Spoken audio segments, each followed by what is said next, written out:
Ladies and gentlemen, welcome to this panel with Mr. David Colombo, the 19-year-old genius, founder and CEO of Colombo Technology. David has become famous this year because he hacked Tesla. And today he's going to tell us all about how he managed to do so. David, first of all, the obvious question, how did you hack Tesla? Well, that's a great question.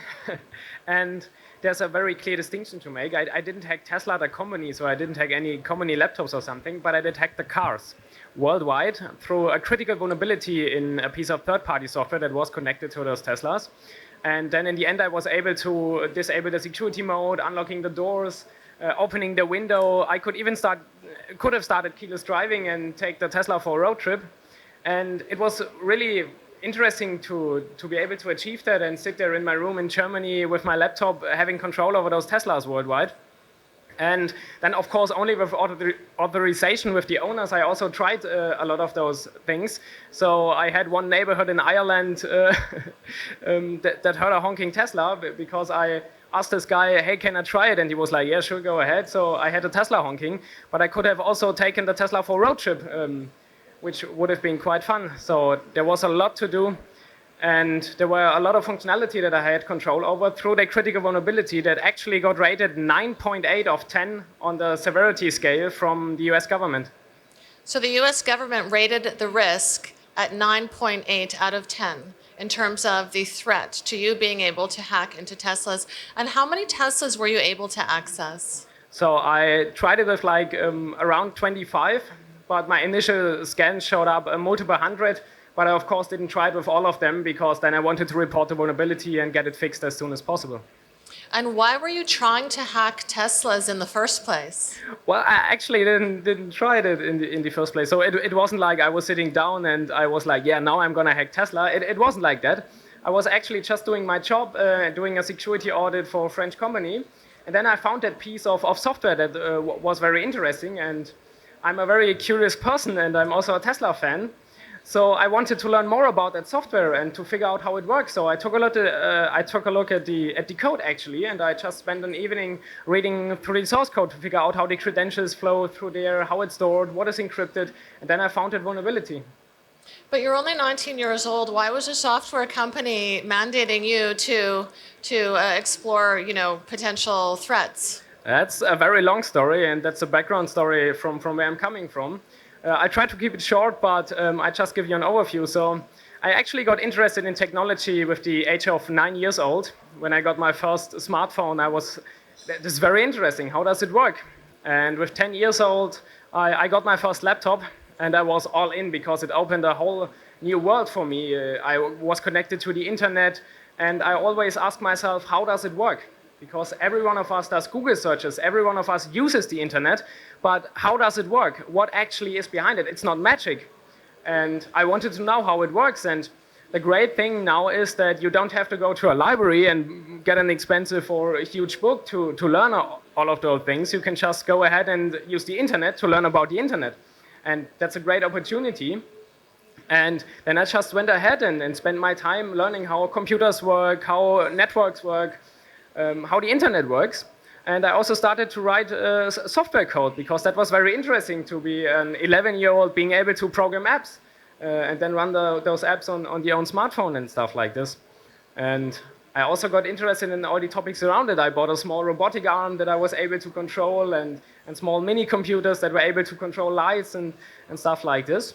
And then with around 13 years old, I got interested in cybersecurity because I found vulnerabilities in my own code. And then I was wondering if it's in my own code, if it's out there, if an attacker can run stuff through a software that he shouldn't be able to, like deleting a database, changing entries in the database. And this was a very interesting topic. And then I thought about myself, well, for one, it's interesting, but it's also a very important topic for the future, because we are going to digitalize everything from our cars to our homes. So cybersecurity is very important. And then I took a look into the topic, and I also spent all my time learning about cybersecurity, trying to hack systems, trying to learn about the different ways to attack systems, and then also how to secure it. And that's just where all my time went in. So even So school was on the next day. I spent like my time until 3 a.m. sitting on my laptop learning about it because it was just so important and so cool. And then at 15 years old, I was sitting in school in Germany. I'm actually from Bavaria in Germany. And I asked myself, why do I have to sit here and learn like Latin or do like poem analysis if I could be out there protecting organizations or also helping to protect critical infrastructure like hospitals, for example? So I asked myself this question while I was sitting in school in Latin class. And then I was like, yeah, I have to quit school and do that because it's an important topic. But in Germany, you can't be like, bye, I'm out of school if you are 15 years old. And then my dad supported me and we searched for ways, and I'm very glad that happened because otherwise it probably wouldn't have been possible. And then there was one person at the German Chamber of Commerce, and I'm so glad we found that person because he understood what I was saying. And then he visited me and took a look at what I'm doing, what my projects are, what my skills are. And we managed to get a special permission to only go to school 1 or 2 days a week. And so I can use the rest of the time to further build my skills and start my own company. And that's also what I did. I started my own company to be able to help organizations out there to improve their security, to find vulnerabilities, because it's better that I find a vulnerability and report it than a threat actor being able to abuse that vulnerability. And that's what I did, starting my own company. And that's also where I got that project with that French company to search for vulnerabilities. Okay. So at 19 years old, you had this project with a French company which enabled you to hack Tesla. And tell us a little bit about how Tesla reacted when you informed them that you were able to access their system. Yeah, so I informed the developer of that third-party software, and I also informed Tesla, and both of them reacted very quickly. They first, of course, were, yeah, we have to take a look at this. So I sent the reports. I wrote an extensive report about the whole situation, about how I found the vulnerability, the technical details. Then I sent it to them, and they were, yeah, we have to take a look at this. And then a few hours later, they responded, yeah, we are taking care of that. We see the risks because it's a huge issue if someone from Germany who's just 19 years old can control Teslas all over the world. So they reacted very quickly and they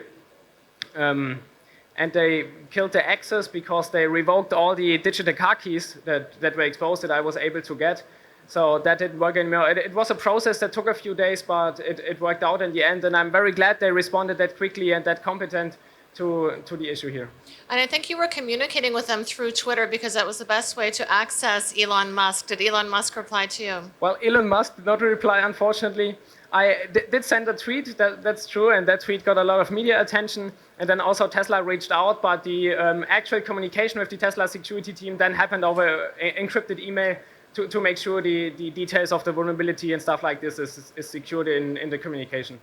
So in your vast experience as only a 19-year-old, tell us a little bit about societies and economies as we embrace digital solutions.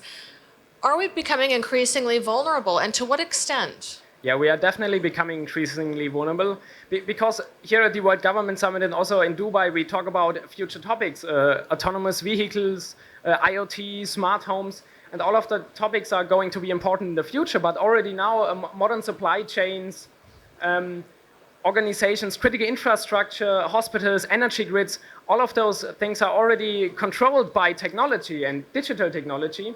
And it's an important topic now, but also going forward, when we connect our whole lives to the internet, cybersecurity is going to be a key issue here to make sure the future is successful. So in an increasingly interconnected world, how much disruption could be created, really? Yeah, there are quite a few examples of already happened cyber attacks with disastrous impact. There was one cyber attack that switched off the power for, I think, 230,000 people in the Ukraine. And that's an example of a hacker just going there and being like, yeah, we are turning off your power of that country. But that's not the only issue. We are having attacks like that all the time. And in the cybersecurity community, it's like nothing crazy anymore if something like this happens because we have that regularly. Just last year, there was a cyber attack on a water plant in the US where the attacker just like put more chemicals into the water. And if that wouldn't have been spotted very early, then it could have also caused injuries for the people. And that's just some of the few examples that are incredible and showcase that we have to act now to make sure it's secure into the future. We also have examples of autonomous vehicles hacked, as here, but also there was a famous Jeep hack in 2015 where they put a reporter into the Jeep and then killed the engine on the highway and stuff like this. So there's definitely is dangerous impact, especially if we connect everything to the internet. And those examples showcase that we are not talking about cyber attacks that might happen, that possibly happen, that can happen into the future, but cyber attacks that already happen on critical infrastructure.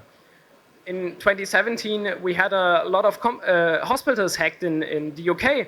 And they had to close patient intake. They couldn't do emergency operations because they didn't have the patient data. They couldn't take a look at what blood type he is, what medications he needs.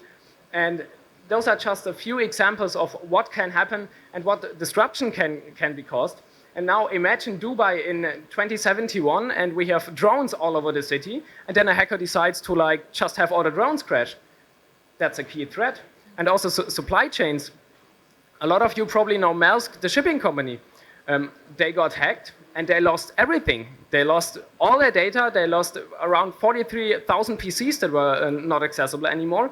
And there's a quote that I always, from that hack, that I always like to bring up because it showcases the impact.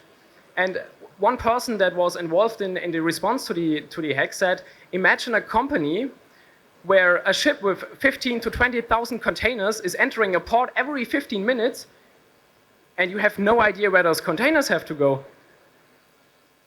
Because everything is digitalized. Those containers are indexed, they come off the ship, and they immediately go to the trucks where they have to go. But if you don't have that information, that can also, and it did, it disrupted the supply chain there.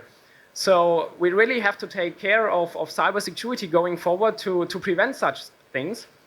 So do you believe that policy is lagging behind the pace of technological development? And also, if so, why?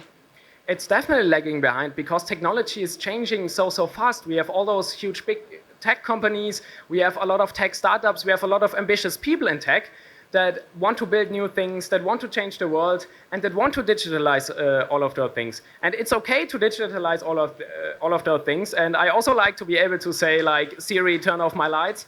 But we have to make sure that those things are secure. So we need governments creating policies that make sure it's secure. But the government process is just much slower than the technology development, because a startup, you can open a startup, you can develop new technology, but creating new policies and creating new regulations for cybersecurity, it just takes a while.